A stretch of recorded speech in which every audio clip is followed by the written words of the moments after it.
जब तरन्नू का पहला शूट होता है तो उसको एक बेड पर लेटा दिया जाता है और चारों तरफ से बहुत सारी लाइट उसके ऊपर फोकस कर रही होती हैं। पूरे रूम में अंधेरा होता है और सारी की सारी लाइटें उसके बेड के ऊपर ही फोकस होती हैं। तभी तरन्नू देखती है कि उसके रूम में एक आदमी आता है जो कि 7 फीट की लंबाई का होता है और काफी लंबा चौड़ा होता है।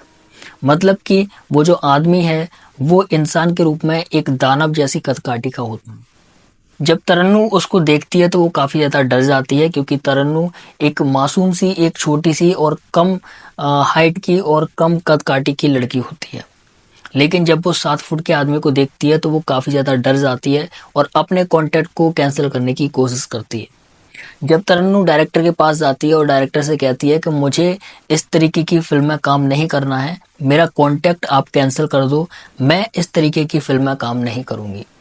डायरेक्टर मना कर देता है कि अब तुम्हारा कॉन्ट्रैक्ट कैंसिल नहीं हो सकता, क्योंकि तुमने ऑलरेडी बहुत सारे कॉन्ट्रैक्ट पर, बहुत सारे एग्रीमेंट पर साइन कर दिया है और ये सब कुछ तुम्हारी ही इच्छा से हो रहा है।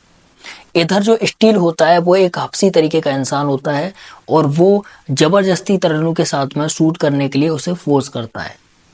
तरन्नू को बार बार वो फोर्स करता है और वो तरन्नू के हाथ पर बांध करके उसको बेड पे लेटा देता है। देन उसके बाद में वो उसके साथ में 3 बार फिजिकल रिलेशनशिप बनाता है और बुरे तरीके से तरन्नू की हालत कर देता है। तरन्नू की हालत इतनी बुरी कर देता है कि वो 3 दिन तक उठ नहीं पाती है। तीसरे दिन के बाद में तरन्नू को पता चलता है उसके एजेंट के माध्यम से कि उसका अगला शूट उसी दिन होना है। जब तरन्नू को ये चीज पता चलती है तो तरन्नू बहुत ज्यादा घबरा जाती है और वो पूरे तरीके से इस जाल में फंस चुकी होती है। आइए जानते हैं इस तरन्नू के बारे में कि आखिर क्या हुआ था तरन्नू के साथ और कैसे ये एक अश्लील फिल्म में जाकर के फंस गई थी पैसे के लालच में आकर। बांग्लादेश के एक छोटे से गांव जमालपुर की यह घटना है। बांग्लादेश के जमालपुर गांव में फरहान साहब और उनकी बीवी और उनके 7 बच्चे रहते थे, जिसमें से तरन्नू तीसरे नंबर की लड़की थी। तरन्नू जो थी वो अपने माता पिता के साथ में अपने ही घर पर रह करके सिलाई बुनाई का काम करती थी। फरहान साहब जो थे ये सिलाई बुनाई का काम करते थे और इनके पास 2 पहले से ही टेलर काम करते थे। तरन्नू इन दोनों टेलर के साथ में मिलकर के और अपने माता पिता के साथ में मिलकर के घर के जो सिलाई बुनाई के काम थे वो करती थी। अब तरन्नू काफी समय तक काम करते करते जैसे जैसे जवान होती गई तो उसमें से जो 2 आदमी थे उसमें से एक आदमी के साथ में तरन्नू का वहां पर प्रेम प्रसंग शुरू हो जाता है। अब तरन्नू का जब प्रेम प्रसंग शुरू होता है वहां पर तो तरन्नू उसके साथ में जिस्मानी संबंध यानी कि शारीरिक संबंध बनाना शुरू करती है। अब जैसे तैसे करके तरन्नू के जो पिता हैं फरहान साहब, उनको ये चीज पता चल जाती है और वो काफी ज्यादा परेशान हो जाते हैं। जब उनको ये चीज पता चलती है तो वो अपने दोस्त से कहते हैं फरहान साहब कि मेरी बेटी का इस तरीके से चक्कर है। उनके दोस्त उनको सुझाव देते हैं कि एक काम करो, तुम अपनी बेटी को खाड़ी के देशों में भेज दो, वहां पर ये अच्छा खासा कमा भी लेगी और वहां पर लड़कियों के काम करने की बहुत ज्यादा जरूरत भी होती है। अब तरन्नू के जो पिता होते हैं फरहान साहब वो मान लेते हैं इसकी बात को और अपनी लड़की को खाड़ी के देशों में भेजने की बात करते हैं। लेकिन बाद में पता चलता है कि वहां पर वैकेंसीज अब नहीं है। तभी वहां का एक एजेंट होता है, वो कहता है कि तुम एक काम करो, अपनी लड़की को भूटान भेज दो, वहां पर बहुत ज्यादा काम है और वहां पर हम इसको लगा लेंगे। तभी एक एजेंट तरन्नू को भूटान बुला लेता है और तरन्नू जो है भूटान चली जाती है। भूटान जब तरन्नू जाती है तो वहां पर एक जगह पर एक बंगला होता है काफी बड़ा। वहां पर तरन्नू को एक मालिक के पास में उसके घर का काम करने के लिए दिया जाता है। मतलब कि एक मालिक होता है, उस मालिक का नाम होता है सुलेमान कादरी। उस सुलेमान कादरी के घर में तरन्नू का काम होता है कि उसको घर का सारा काम करना है, झाड़ू पोंछा करना है और घर में खाना बनाना है। सुलेमान कादरी जो था वो अकेला ही रहता है, उसका कोई भी बीवी बच्चा नहीं है, वो अकेला ही घर में रहता है। अब सुलेमान कादरी और तरन्नू एक ही जगह पर एक ही घर में रहने लगते हैं।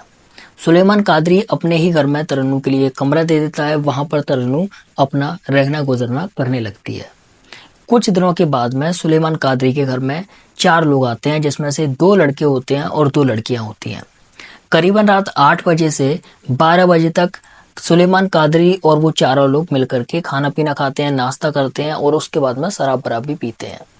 तरन्नू ये सारा कुछ देख रही होती है और एक नौकरानी की तरह उनकी सेवादारी में लगी रहती है।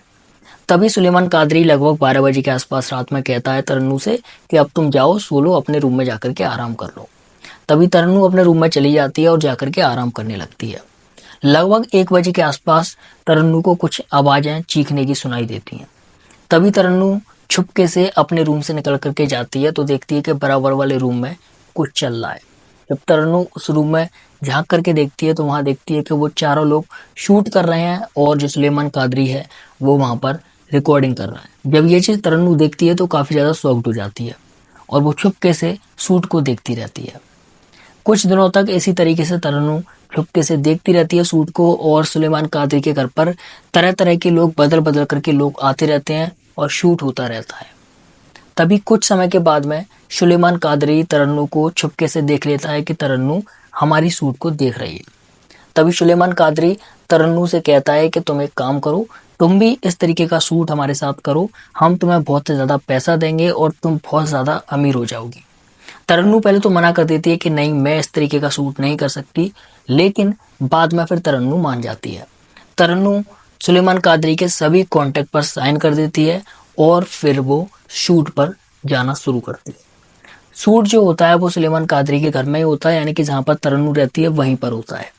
जब पहला दिन होता है तब शूट जो होता है वो होता है स्टील के साथ में, जो कि 7 फुट का एक हैवान होता है, एक दानव होता है और वो तरन्नू के साथ में इतने बुरी तरीके से शूट करता है कि तरन्नू 3 दिन तक चलने के लायक नहीं रहती। इसके बाद में तरन्नू की एक अगली शूट होती है और इसी तरीके से तरन्नू को शूट करने के लिए बार बार फोर्स किया जाता है और फिर बाद में तरन्नू इन सभी चीजों की आदत में पड़ जाती है।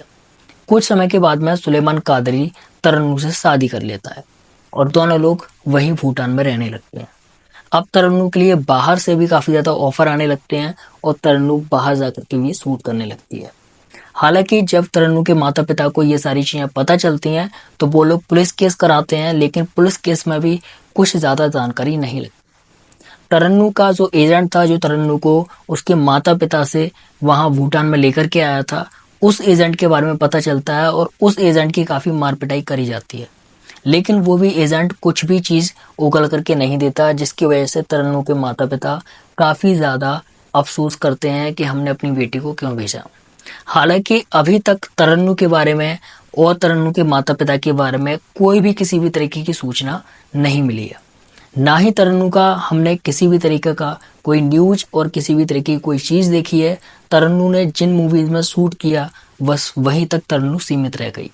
इसके बाद में तरन्नू का कोई भी किसी भी तरीके का न्यूज और किसी भी तरीके की वीडियो कहीं पर भी सोशल मीडिया पर नहीं आई है। तरन्नू के साथ में जो हुआ वो आप सभी लोगों को देखना चाहिए, समझना चाहिए और आपको सतर्क रहना चाहिए।